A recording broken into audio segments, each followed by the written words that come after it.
Hello, students! Estamos aqui com mais uma aulinha de inglês. Então, vamos aí.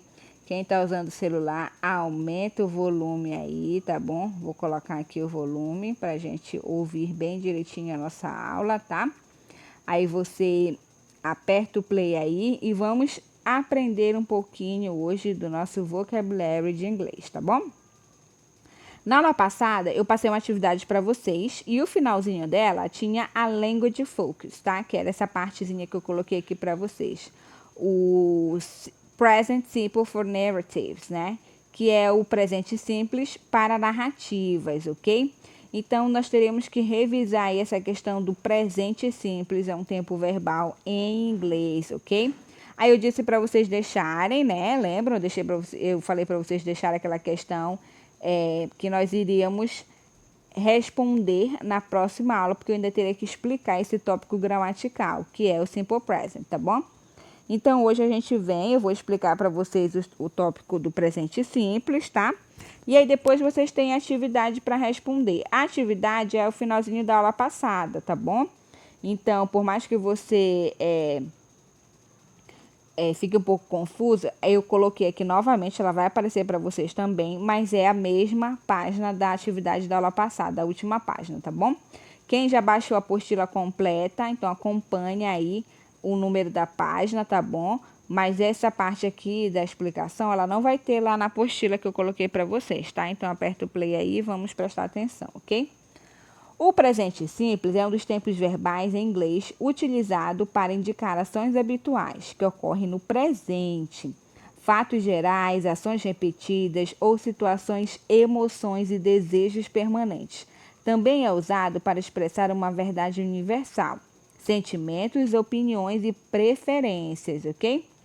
As frases com simple present, na maioria das vezes, acompanham expressões de tempo, né, que são os advérbios, e as mais usadas são daily, now, every day, always, never, today, often, sometimes. Então, esses são alguns advérbios de tempo que você vai ver acompanhado. Pode ser que apareça às vezes, né, ou não, tá bom? Com o simple present. Então, esses advérbios indicam que a frase está no simple present, ok? Regras do simple present. Para compreender a utilização do simple present, é preciso utilizar os verbos no infinitivo. Por exemplo, to play. O infinitivo quer dizer que o verbo não está conjugado ainda, tá bom? Ele está puro ali, tá? Então, to play significa jogar. Eu não digo eu jogar. Então, eu digo eu vou jogar, eu jogo, eu estou jogando, né? Então, aí quando você vai utilizar ele aplicando em uma frase, ele já sai do infinitivo e já passa para o modo conjugado, tá bom? Então, aqui, primeiro você tem que observar o modo infinitivo. To play, que significa jogar. E aí, quando eu digo I play, eu estou dizendo eu jogo, tá? Então, eu não vou dizer I to play, eu jogar, não. I play, eu jogo, ok? Então, isso é um simple present, tá bom? Presente simples, porque eu estou dizendo que eu jogo, então é uma ação habitual, é algo que eu faço, é uma capacidade minha de jogar, tá?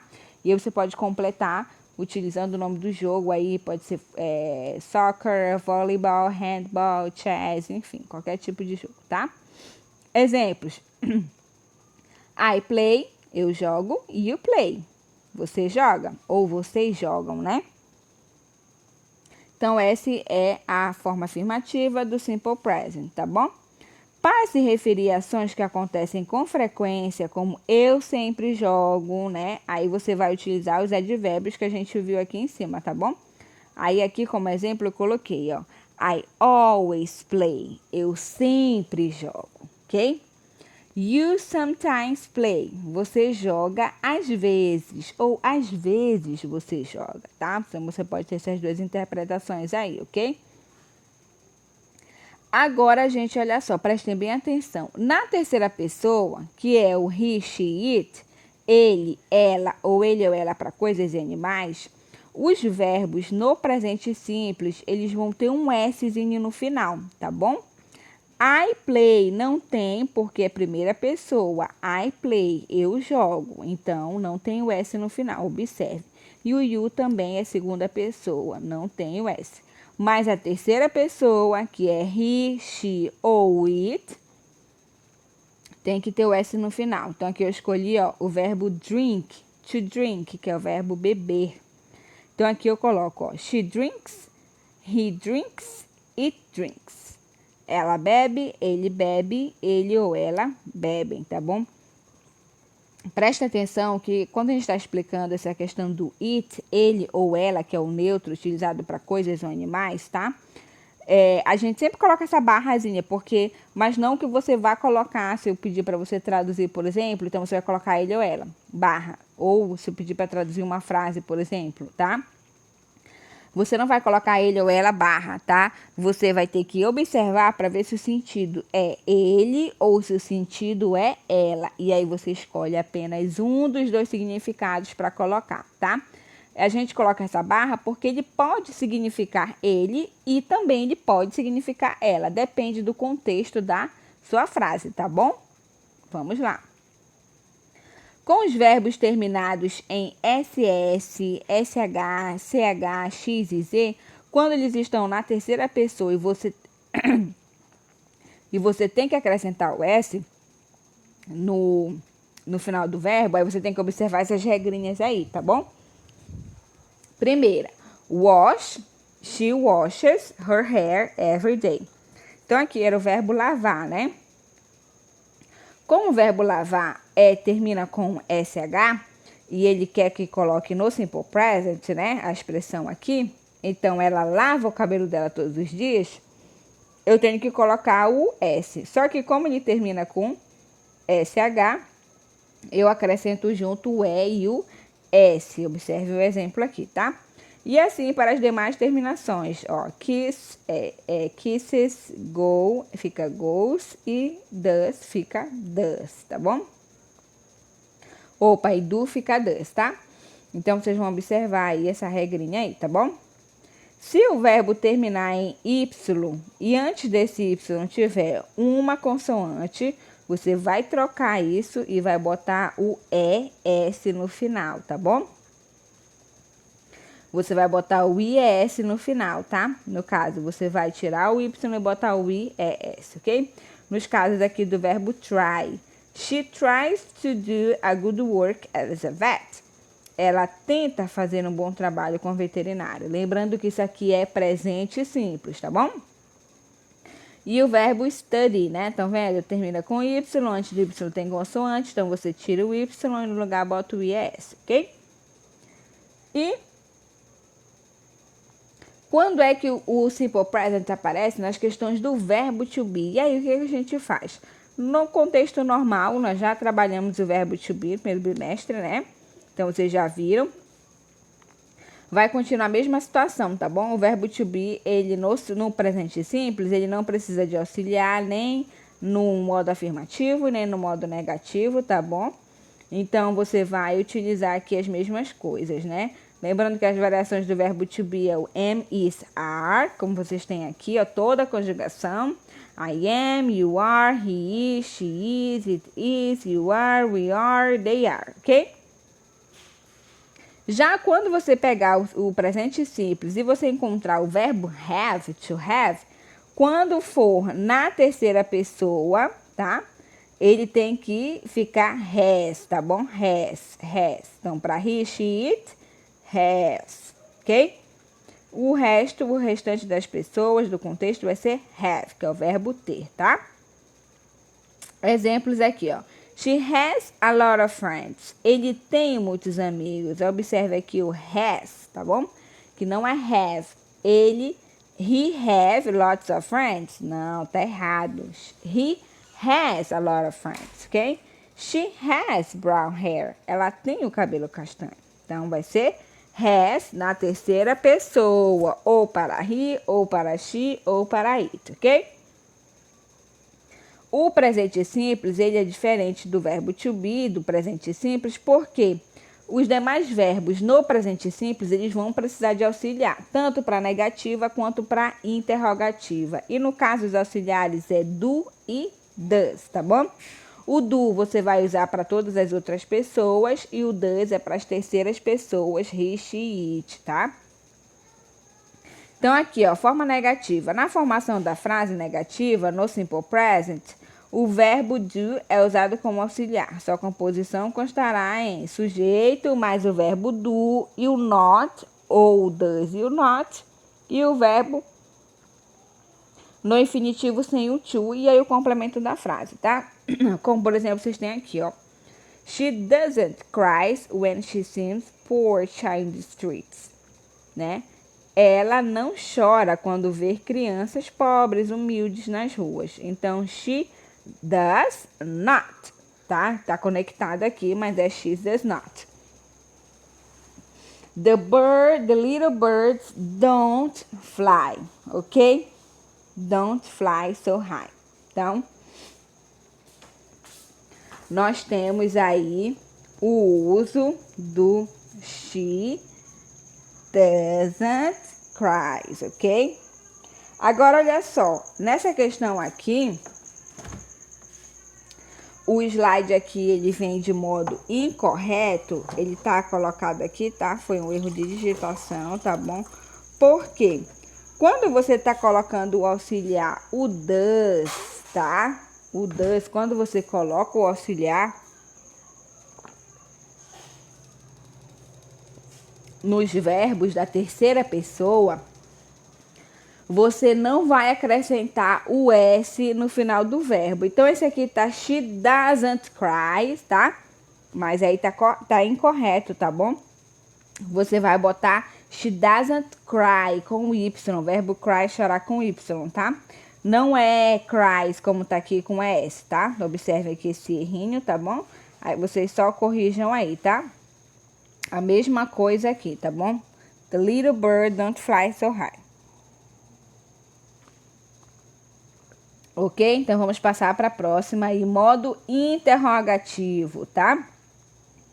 Modo interrogativo, a formação da frase interrogativa vai seguir o mesmo princípio lá do verbo to be, tá bom? Lembra que o verbo to be você invertia, trocava de lugar o verbo com o sujeito? Aqui vai acontecer a mesma coisa, só que você não vai trocar de lugar o verbo com o sujeito, você vai trocar de lugar o auxiliar, que é do ou does, se for terceira pessoa, e você vai trocar de lugar com o sujeito, ou seja, o do ou does, eles vão iniciar a sua frase, tá? Então, a formação da frase interrogativa também vem com o auxiliar do, que sempre vai aparecer antes do sujeito nas orações. Ele virá na frente dos pronomes do, you, we, they.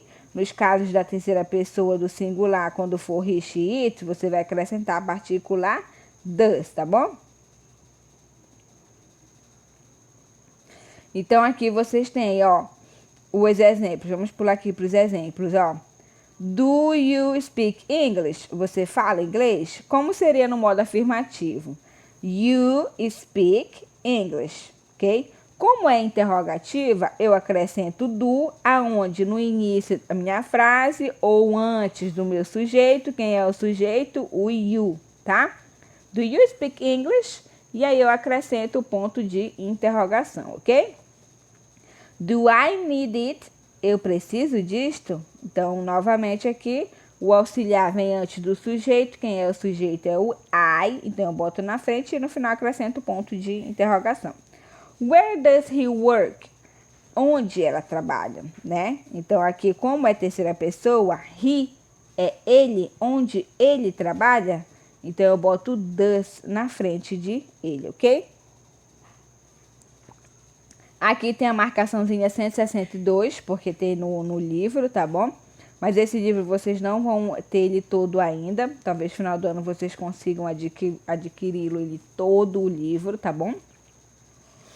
E por enquanto nós vamos utilizar ele assim em partes, tá bom? Na apostila.